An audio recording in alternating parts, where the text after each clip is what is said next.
Inspector of police traffic, ఈయన Venu sub inspector of police traffic. మీ ఇద్దరం కూడా నసరాపేట ట్రాఫిక్ పోలీస్ స్టేషన్లో పనిచేస్తున్నాము. నేను వచ్చిన ఒక 5 నెలలు అవుతుంది వచ్చిన తర్వాత ఈ నసరాపేట ఇది కొత్తగా జిల్లా హెడ్ క్వార్టర్ అయింది. దాదాపు 4 years నుంచి ఒక 1.5 lakh పీపుల్ ఉండొచ్చు. తర్వాత ఈ బయట నుంచి వచ్చేవాళ్ళు పోయేవాళ్ళు 50,000 ఉండొచ్చు. టోటల్గా 2 lakhs మంది ఉంటారు మొత్తం నసరాపేటలో డైలీ. ఈ యొక్క పట్టణానికి, ఈ యొక్క మినీ పట్టణానికి జిల్లా హోదా ఇచ్చారు, జిల్లా క్యాపిటల్ అయింది. అందువలన నసరాపేటకి ఓవర్గా ఎక్కువ వెహికల్స్, దాదాపు జిల్లా అయిన తర్వాత 200-300 వెహికల్స్ పెరిగినాయి. పబ్లిక్ బాగా మూవింగ్ అయిపోయింది. కానీ రోడ్స్ వరకు పెరగలే.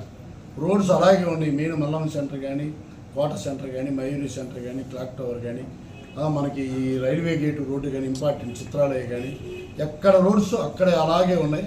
అవి ఎలాంటి ఎక్స్టెన్షన్ జరగలేదు, ఎంక్రోచ్మెంట్లు జరగలేదు. అందువలన ఈ రోడ్లలోనే ఈ రోడ్లు దాదాపు 50 సంవత్సరాల క్రితం నసరాపేట పట్టణానికి సరిపడా ఉన్నాయి.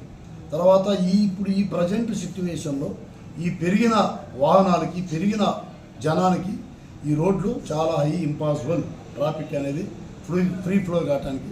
అయినా కూడా ట్రాఫిక్ పోలీసు నా ఆధ్వర్యంలో సుమారు ఒక 18-19 మంది ఉన్నాం. మేమందరం కూడా 2 షిఫ్ట్లు వేసుకొని డైలీ ఎక్కడ కూడా ట్రాఫిక్ ఆగకుండా నసరాపేట పట్టణంలో ట్రాఫిక్ అనేది ఎక్కడ ఒక సిగ్నల్స్ దగ్గర తప్పితే ఎక్కడ కూడా మ్యాక్సిమం 90% ఆగకుండా పంపిస్తూనే ఉన్నాం. ట్రాఫిక్ అనేది అందరూ కూడా కష్టపడి పనిచేస్తున్నారు ట్రాఫిక్ పోలీస్ స్టేషన్ అందరూ. కాకపోతే ఏంటంటే చూడటానికి ట్రాఫిక్ సమస్యలా కనపడుతుంది నసరాపేటలో. ఎక్కడ చూసినా అది ప్రజల యొక్క అవేర్నెస్ లేదు. మెయిన్గా నసరాపేట పట్టణ ప్రజలకి అవేర్నెస్ తక్కువగా ఉంది ట్రాఫిక్ పట్ల.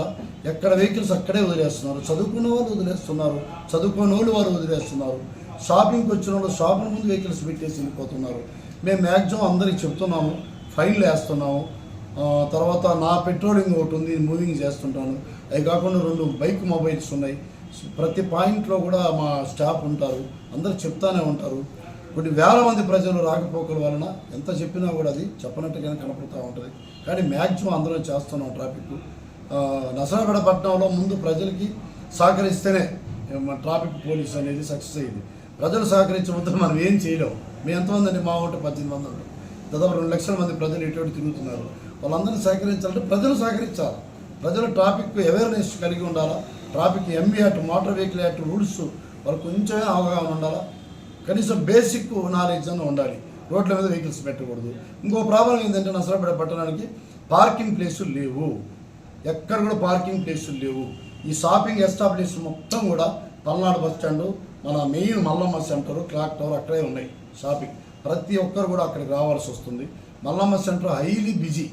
4 రోడ్లు కూడలి. ఆర్టీసీ బస్సులు అటే వెళ్తున్నాయి, ప్రైవేట్ ట్రావెల్స్ అటే వెళ్తున్నాయి. ఎందుకంటే తప్పదు వాళ్ళకి. దీనికి కారణం ఇంకోటి ఉంది. మన బైపాస్ ఒకటి ఉంది ఇస్సాపాలెం దగ్గర. ఆ రోడ్డు బాగా డ్యామేజ్ అవటం వలన చాలా లారీలు కానీ ఇవన్నీ కూడా కోట సెంటర్ మీదకి వచ్చిపోతున్నాయి. అది మెయిన్ డ్రాబ్యాక్. ఆ రోడ్డు బాగా చేయించాలి. మేము ఉన్నతాధికారులు కూడా మేము చెప్పుకున్నాము. తర్వాత మన ప్రజాప్రతినిధులు కూడా చెప్తాము. కొంచెం ఆ రోడ్డు బాగా చేస్తే మనకు కొంతవరకు మనకు ఫ్రీ ఫ్లో అయ్యే అవకాశం ఉంది ట్రాఫిక్ నసరాపేట పట్టణంలో. మెయిన్గా మనం ఈ బయట నుంచే వెహికల్స్ని రానియకుండా బయటికి పంపించుకుంటా. అటు రావిపాడు చెక్ పోస్టు, ఇటు ఆర్కే చెక్ పోస్టు, ఎస్ఆర్కేటి ఇవన్నీ కూడా కొంతవరకు రెడ్యూస్ అవుతుంది వెహికల్ మూవ్మెంట్. మెయిన్గా నసరాపేటలో ఊరికైతే పని ఉందో వాళ్ళ వరకే రావాల్సిన అవసరం ఉంది.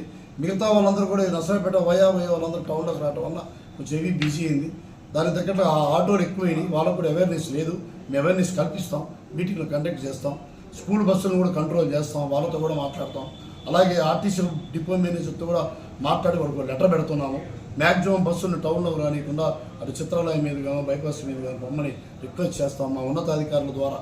ఇవన్నీ కూడా మా ఉన్నతాధికారులు మాకు చాలా ఇన్స్ట్రక్షన్స్ ఇచ్చున్నారు. మా ఎస్పీ గారు కానీ, డిఎస్పీ గారు కానీ ట్రాఫిక్ ఈ విధంగా చేయండి, ఈ ట్రాఫిక్ని మెరుగుపరచండి నసరాపేట అని చెప్పి ఉన్నారు. వాళ్ళ ప్రకారం మేము ఒక ప్లాన్గా ఒక యాక్షన్ ప్లాన్ తయారు చేసుకొని చేస్తాము. మేమేం చేసినా ప్రజల సహకారం లేదు, మేమేం చేయలేము. అదే ముందుగానే చూస్తుంది. ప్రజలు సహకరిస్తేనే నసరాపేటలో ట్రాఫిక్ సమస్య తీరుతుంది. మరి మీరందరూ కూడా నాకు అవకాశం ఇచ్చి నసరాపేట పట్టణ ప్రజలకి నేను చెప్పిన మెసేజ్ మీరు తీసుకెళ్తారని చెప్పి ఆశిస్తాను. నమస్తే.